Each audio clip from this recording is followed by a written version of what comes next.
of my viewers that shares many of my views on psychiatry and mental health asked me to do a video about my view on forced hospitalization, which might not be what you think. My view on forced hospitalization is it definitely has its place in protecting the individual and society, okay?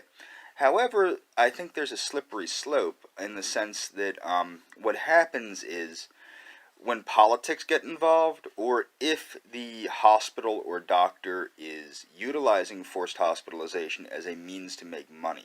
Now, obviously, if somebody is suicidal or homicidal, they need to be put in a safe place where they cannot harm themselves or others. They should never be forced to take medication against their will, and they should be able to be secluded in a safe setting from the general population if need be, but not forcibly medicated. The other problem, like I stated, is the political nature of it.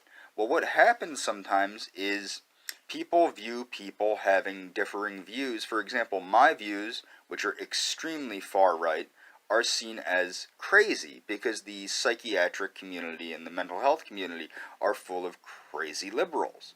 So my views, which are conservative, generally speaking, can be deemed as psychotic. For example, I was diagnosed with something called xenophobia, a fear of foreigners, which is not an accurate diagnosis for me. But the thing was, my doctor was from Zimbabwe, and he was a black dude, and I have my certain predilections, especially at that time when I was a teenager, which lent to me, and I don't usually talk about this, it lent to me being 302'd, forcibly committed, okay, for a very, very long time. And it was crazy because my public defender and I proved I did not suffer from an acute or chronic mental illness at the time, but the excuses for not releasing me were very, very ridiculous, and you have no rights as a mental health patient. You have less rights as a mental health patient than you do as a criminal in many ways, because as a criminal, you're protected under the Constitution.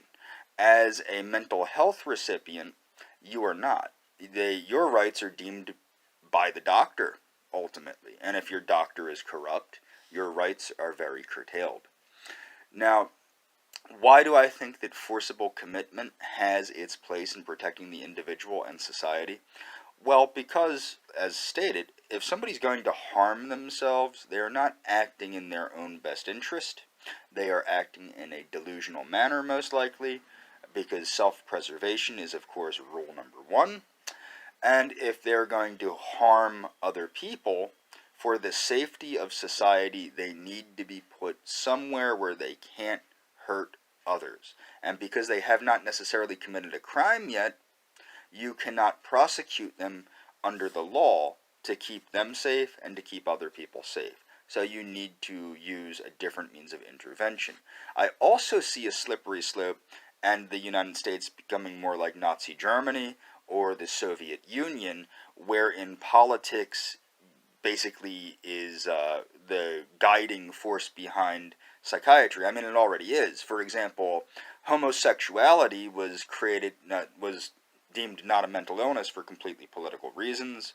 And also, I see a future where things like global warming denialism will be a mental health issue.